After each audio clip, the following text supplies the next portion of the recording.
ಹೇಳ್ತಿದ್ದೀರಾ? ನಾನು ಅವನ ಜೊತೆ ಫೋಟೋ ಶೂಟ್ ಮಾಡಿಸ್ಕೋಬೇಕಾ? ಹೂನಮ್ಮ, ಹಾಗಂತ ನಾನು ಹೇಳ್ತಿಲ್ಲ. ದೀಪ ಮತ್ತು ಅವಳ ಗಂಡ ಸೇರ್ಕೊಂಡು ನಿನ್ನನ್ನು ನಿನ್ನ ಗಂಡನ್ನು ಒಂದು ಮಾಡೋದಕ್ಕೆ ಮಾಡಿರೋ ಪ್ಲಾನ್ ಇದು. ವಾಟ್? ಅಲ್ಲ, ದೀಪ ನಿನಗಿದನ್ನು ಹೇಳು ಅಂತ ಹೇಳಿ ಕಳ್ಸಿದಾಳೆ. ನಿನಗೆ ಇಷ್ಟ ಇಲ್ಲ ಅಂದ್ರೆ ಇಷ್ಟ ಇಲ್ಲ ಅಂತ ಹೇಳಮ್ಮ, ಬಲವಂತ ಏನಿಲ್ಲ. ಅವ್ರಿಗೇನಾದರೂ ಮಾಡ್ಕೊಳ್ಳಿ. ಆ ನರ್ಸಿಮ್ ಒಬ್ಬನೇ ಇಟ್ಕೊಂಡು ಅದೇನಾದ್ರು ಫೋಟೋ ಶೂಟ್ ಮಾಡ್ಕೊಳ್ಳಿ, ನಮ್ಗೇನು. ಸಂಜನಾ, ನೀನ್ ಬರಲ್ಲ ಅಂತ ಈಗಲೇ ಹೋಗಿ ಅವ್ರಿಗೆ ಹೇಳ್ಬಿಡ್ತೀನಿ, ಸರಿನಾ? ಬೇಡ. ಯಾಕಮ್ಮ? ನರಸಿಂಹನ್ ಜೊತೆ ಫೋಟೋ ಶೂಟ್ ತಾನೆ ಮಾಡಿಸ್ಕೋತೀನಿ. ಏನಮ್ಮ ನೀನು ಸಂಜನಾ, ಈಗ ತಾನೇ ಆಗಲ್ಲ ಅಂದ್ರೆ ಪಕ್ಷ ಬದಲಾಯಿಸೋರು ಕೂಡ ನಿನ್ನಷ್ಟು ಫಾಸ್ಟಾಗಿ ಪಕ್ಷ ಬದಲಾಯಿಸಲ್ಲ ಕಣಮ್ಮ. ಆಗಲ್ಲ ಅಂತಿದ್ದೆ, ಈಗ ಮಾಡಿಸ್ಕೋತೀನಿ ಅಂತಿದ್ಯಲ್ಲ, ಏನು? ಚೆನ್ನಾಗಿ ಯೋಚನೆ ಮಾಡಿ ನಿರ್ಧಾರ ತಗೊಂಡಿದ್ಯೇನಮ್ಮ? ಈ ಸಂಜನಾ ಒಂದ್ಸಲ ಡಿಸೈಡ್ ಮಾಡಿದ್ರೆ ಮುಗೀತು. ನನ್ನ ಮಾತು ನಾನೇ ಕೇಳಲ್ಲ.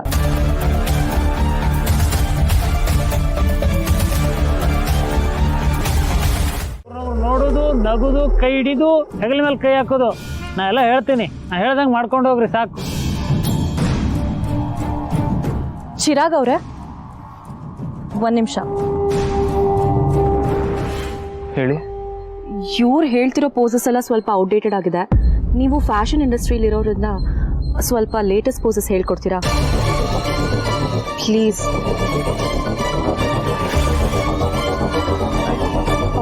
ಸಿಂಗಲ್ ಪೋಸಸ್ ಓಕೆ, ಸಿಂಪಲ್ ಆಗಿ ಮಾಡ್ಕೊಳ್ಳೋಣ. ಓಕೆ. ನೀವು ಸ್ಟ್ರೈಟ್ ಪ್ರೊಫೈಲ್ ಇದ್ದಾಗ just keep your left leg front.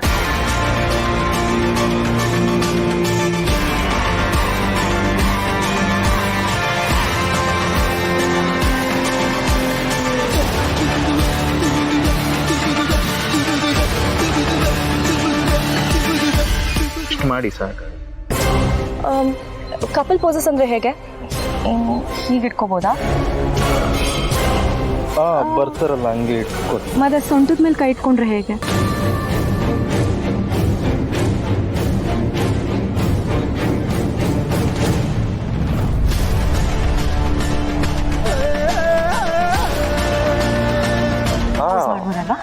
ಮಾಡ್ಬೋದು. ಕಿಸ್ ಮಾಡ್ಬೋದಾ?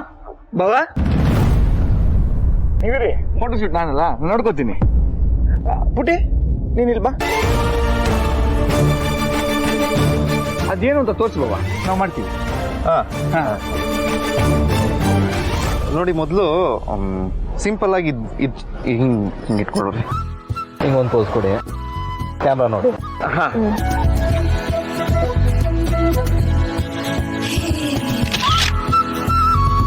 ನೆಕ್ಸ್ಟ್ ಹಿಂಗೊಂದು ಬ್ಯಾಕ್ ಪೋಸ್ ಕೊಡಿ.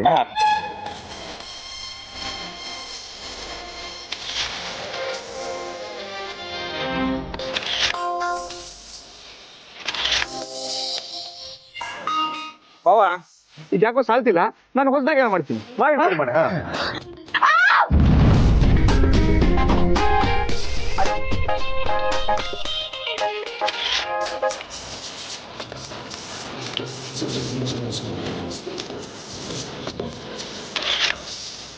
ಅಲ್ಲಿ ನೋಡಿ,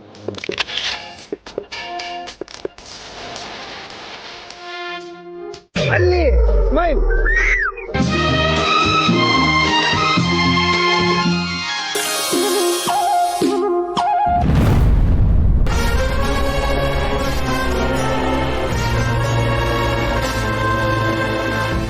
ನೀವು ಸರಿಯಾಗಿ ಸ್ಮೈಲ್ ಮಾಡಲಿ, ಮತ್ತೆ ಫೋಟೋ ತೆಗಿಬೇಕು.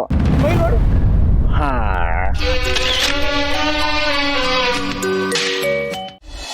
ಹಸ್ಬೆಂಡು, ಇವತ್ತು ನಂಗೆ ತುಂಬಾ ಖುಷಿ ಆಗ್ತಿದೆ. ಯಾಕೆ? ಫೋಟೋ ಶೂಟಲ್ಲಿ ನಿನ್ನ ಎತ್ಕೊಂಡೆ ಅಂತಾನ? ಇಲ್ಲ ಹಸ್ಬೆಂಡು, ನೀವು ನನ್ನ ಕೈ ಇಟ್ಕೊಳ್ಳೋದು, ಎತ್ಕೊಳ್ಳೋದು, ನಾನು ನಿಮ್ಗೆ ತಪ್ಕೊಂಡು ಮುತ್ಕೊಡೋದು, ಅದೆಲ್ಲ ಮಾಮೂಲಿ ಅಲ್ವಾ? ಅದೇನು ದೊಡ್ಡ ವಿಷಯನ? ಏನ್ರಿ ನೀವು ಹಿಂಗೆ ಮಕ್ಕೊಡ್ದಂಗೆ ಹೇಳ್ತೀರಾ? ಹಳ್ಳಿ ಜನ ಹೊರಟು ಅಂತ ಕೇಳಿದೆ, ಹಿಂಗೆ ಅಂತ ಗೊತ್ತಿರ್ಲಿಲ್ಲ. ಕೋಪ ಮಾಡ್ಕೋಬೇಡಿ ಹಸ್ಬೆಂಡು, ಸುಮ್ಮನೆ ಬಾಯಿ ಮಾತಿಗೆ ಹೇಳ್ದೆ ಅಷ್ಟೇ. ಅಲ್ಲ ರೀ, ಎಲ್ರ ಮುಂದೆ ತಪ್ಕೊಡೋದು ಮುತ್ಕೊಡೋದು ಎಲ್ಲ ಮಾಡ್ತಾ ಸುಮ್ಮನಿದ್ನಲ್ಲ, ಅವಾಗ ಕೆನ್ನೆಗೆ ಒಂದು ಬಾಕ್ಸ್ ಇದ್ರೆ ಚೆನ್ನಾಗಿರೋದು. ಹಸ್ಬೆಂಡು, ನೀವು ತುಂಬ ಒಳ್ಳೆಯವರು, ಅದಕ್ಕೆ ನನ್ನ ಮೇಲೆ ಕೈ ಮಾಡಿಲ್ಲ. ಎಲ್ರು ನಾನು ಒಳ್ಳೆತನ ದುರುಪಯೋಗ ಪಡಿಸ್ಕೊಳ್ಳೋರೆ ಆಗೋದ್ರು. ಸರಿ, ನಾನು ಆ ಥರ ಮಾತಾಡಬಾರ್ದಾಗಿತ್ತು, ಹೋಗ್ಲಿ ಬಿಡಿ, ತಪ್ಪಾಯ್ತು. ಮಾಡೋದೆಲ್ಲ ಮಾಡಿ ಏನು ಆಗೇ ಇಲ್ಲ ಅನ್ನೋ ಥರ ತೇಪ ಹಚ್ಚಕ್ಕೆ ಬರ್ತಿದ್ದೀರಾ. ನಂಗೆ ಇದೆಲ್ಲ ಇಡಿಸ್ತಲ್ಲ ರೀ. ಈಗಿಂದೀಗಲೇ ಬೆಂಗಳೂರಿಗೆ ಹೊರಡ್ತಾ ಇದೀವಿ. ಬೇಡ ಹಸ್ಬೆಂಡು, ನೀವು ಈ ಥರ ಏಕಾಏಕಿ ಹೋದ್ರೆ ಮನೇಲಿ ಎಲ್ರಿಗೂ ಬೇಜಾರಾಗುತ್ತೆ. ನೋಡಿ ಇವಾಗೇನು ನಿಮ್ಮನ್ನು ಮುಟ್ಬಾರ್ದಲ್ವಾ? ಮುಟ್ಟಲ್ಲ, ದೂರ ದೂರನೇ ಇರ್ತೀನಿ.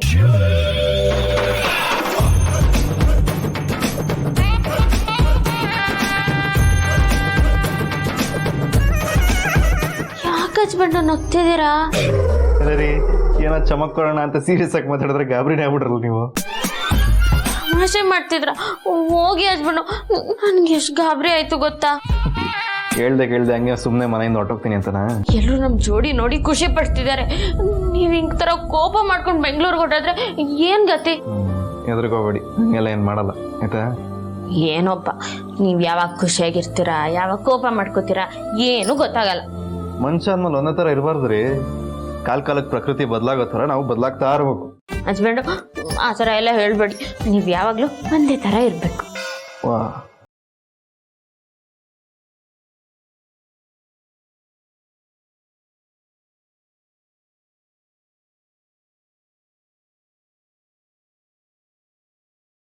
ಹೊಳಿತಾ ಇರ್ಬೇಕು. ಮತ್ತೆ ಮುಡ್ತಿದ್ದೀರಾ? ಸಾರಿ ಹಸ್ಬೆಂಡು, ಗೊತ್ತಾಗ್ಲಿಲ್ಲ. ಓಹೋ, ಹೌದೇನು? ಅಷ್ಟೇ ಅಲ್ಲ, ಅತ್ತಿಗೆಗೆ ಅಣ್ಣ ಮೇಲೆ ಪ್ರೀತಿ ಇದೆ ಅಂತ ಫೋಟೋ ಶೂಟ್ ಎಲ್ಲ ಗೊತ್ತಾಯ್ತಲ್ವಾ? ಏನು ಹೇಳ್ತಿದ್ದೀರಾ? ಒಟ್ಟಿಗೆ ಫೋಟೋ ತೆಗೆಸ್ಕೊಂಡ್ರು ಅಂದ ತಕ್ಷಣ ಅವ್ರಿಗೆ ನಿಮ್ಮ ಅಣ್ಣನ ಮೇಲೆ ಪ್ರೀತಿ ಹುಟ್ಟಿದೆ ಅನ್ಕೊಳ್ಳೋದು ತಪ್ಪಾಗುತ್ತೆ. ಹಂಗಂತೀರಾ? ನಾವೆಲ್ಲ ಇದ್ದೀವಿ ಏನಾದರೂ ಅನ್ಕೊಳ್ತೀವಿ ಅಂತ ಅವ್ರು ಸೈಲೆಂಟಾಗಿ ಫೋಟೋ ಶೂಟ್ ಮಾಡಿಸ್ಕೊಂಡ್ರು ಅಂತ ಅನ್ನಿಸ್ತು. ಹೌದಾ? ಇದೆಲ್ಲ ನಿಮ್ಗೆ ಗೊತ್ತಾಗತ್ತಾ?